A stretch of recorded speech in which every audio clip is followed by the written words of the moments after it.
I want to take you to a small volcanic island 180 miles south of Tokyo. It is called Hachijō-jima. On this island, something strange is happening. The elderly people here don't just survive.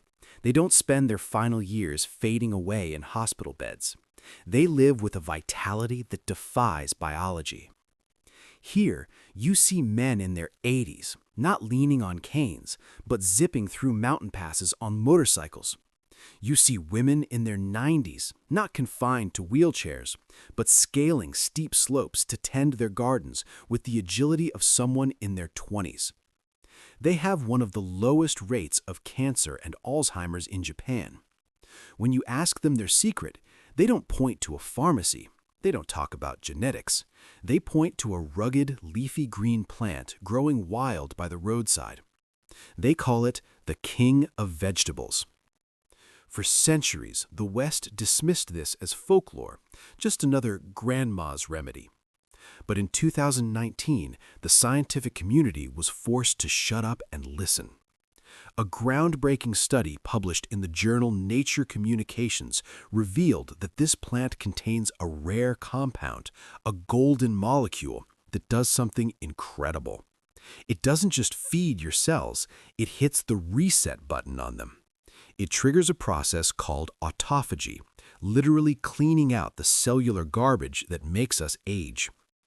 Essentially, it is not just a vegetable, it is a biological time machine wrapped in a leaf. But here is the cruel truth.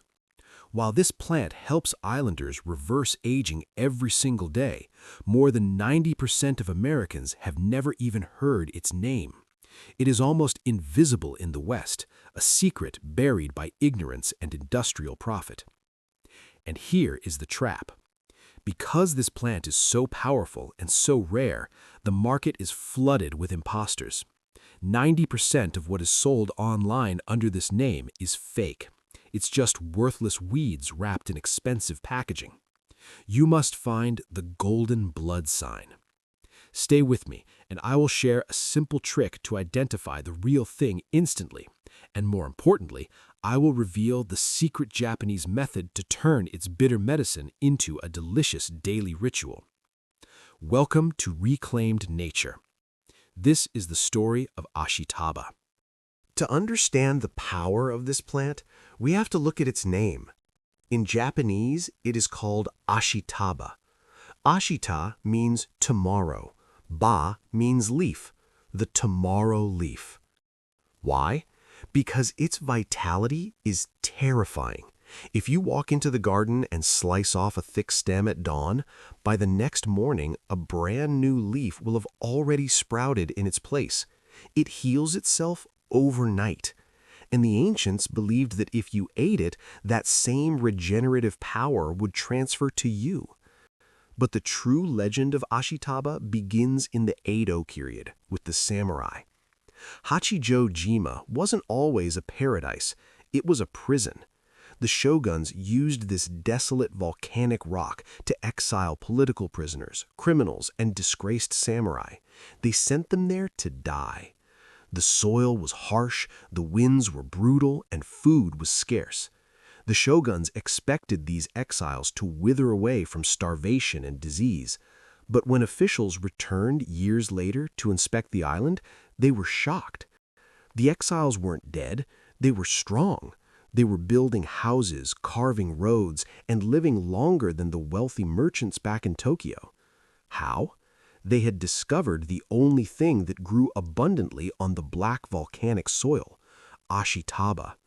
They ate the stems, they brewed the leaves, they even applied the yellow juice to their wounds to prevent infection. This weed of exile became their lifeline. It turned a death sentence into a longevity retreat. So if this plant saved the samurai and keeps modern Japanese centenarians alive, why isn't it in your local supermarket? Why is it so hard to find in America and Europe? The answer isn't about biology. It's about taste and profit. So, why is this samurai superfood missing from the Western diet? Why are we eating kale, which tastes like cardboard, instead of the plant that literally regenerates itself overnight? The villain here is twofold. First, the sugar addiction of the modern palate. Ashitaba is not sweet. It has a distinct, earthy bitterness. In a food system designed to addict you with high-fructose corn syrup, bitter is a bad word.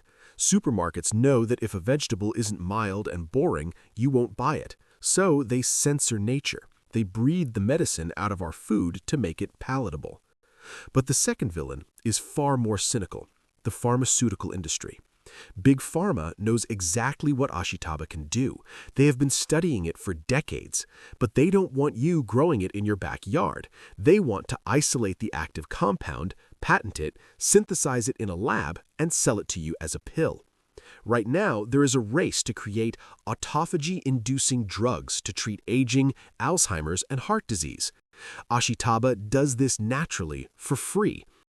But because it is a natural plant, no one can patent it. FDA regulations prevent companies from labeling a bag of leaves as medicine. You can't put "cures cellular aging" on a salad. So, Ashitaba sits in a regulatory gray zone. It is too powerful to be just a vegetable, but too natural to be a drug. This is why you have to hunt for it in the gardening underground. It has been effectively banned from the medicine cabinet, not because it doesn't work, but because it works too well without a prescription. Let's strip away the myths and look at the breakthrough science that shook the medical world in 2019. The magic of Ashitaba lies in its yellow sap. Inside that sap is a flavonoid called 4,4'-dimethoxychalcone. Let's call it DMC. Researchers at the University of Graz in Austria screened 180 different flavonoids looking for one that could slow down aging. DMC emerged as the champion. Here is how it works. Imagine your body is a bustling city. Over time, trash piles up on the streets. This trash is cellular waste, broken proteins, damaged organelles, dead mitochondria. When we're young, the city's garbage trucks run 24/7. This process is called autophagy, literally self-eating. Your cells eat their own trash and recycle it into fresh energy. But as we age, the garbage trucks stop running. The trash piles up. This is what leads to dementia, cancer, and heart failure. Most foods do nothing to help this. But when you introduce DMC from Ashitaba into the system, it acts like a siren. It wakes up the garbage trucks. It triggers a massive wave of autophagy. In the study, DMC extended the lifespan of fruit flies and worms by 20%. It protected heart cells from damage. It even protected liver cells from toxicity caused by alcohol. And here's the kicker. Scientists compared DMC directly against Resveratrol, the famous compound in red wine that everyone says is good for longevity. Ashitaba's DMC beat it. It was more consistent and more effective at inducing autophagy. So, while people are drinking gallons of red wine hoping to live longer, the real secret was hiding in a bitter Japanese leaf all along. It doesn't just nourish you, it cleans you from the inside out. But this cleaning process is powerful, and the chalcone that drives it is potent. If you treat this like a normal vegetable and overeat it, or if you ignore the golden sap cast, you might end up regretting it. You need to know how to identify the real deal, and more importantly, how to make it edible without destroying the medicine. Now let's unlock the protocol to use this plant safely. First, the identity check. There are many fake Angelica plants out there. To know if you have the real Ashitaba, you must perform the golden sap test. Slice the stem open. Within seconds, a thick, bright yellow liquid should ooze out. This is the chalcone. This is the medicine. If the sap is white or clear, it is not Ashitaba. Do not eat it. Second, the dosage. Remember, this is potent. You don't need a salad bowl full of it. The samurai dose is simple. 1 or 2 fresh stems per day.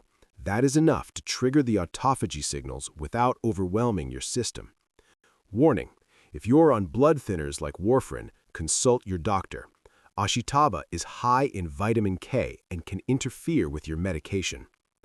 Third, the Smoothie Hack, killing the bitterness. The yellow sap tastes extremely bitter and medicinal.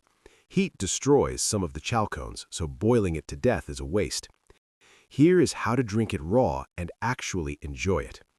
The recipe: 1 stalk of fresh Ashitaba, leaves and stem.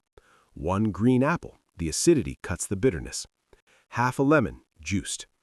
Coconut water or water. Blend it high speed. The malic acid in the apple and the citric acid in the lemon neutralize the bitterness of the chalcone on your tongue, but they preserve the potency for your cells. It tastes tart, fresh, and energizing. We spend billions of dollars every year looking for the fountain of youth in pills and surgeries. But maybe the answer isn't something new we need to invent. Maybe it's something old we need to remember.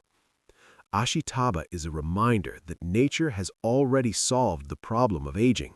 It built a plant that renews itself overnight and offered it to us. Growing this tomorrow leaf in your garden is more than just gardening. It is an investment in your own cellular future. So I have to ask you, are you willing to tolerate a little bitterness today to gain a healthier tomorrow? Bitter or sweet? Which path will you choose? Tell me in the comments below. Subscribe to Reclaimed Nature because your health is the only asset that truly matters. Knowledge is not lost. It is simply waiting for you to remember.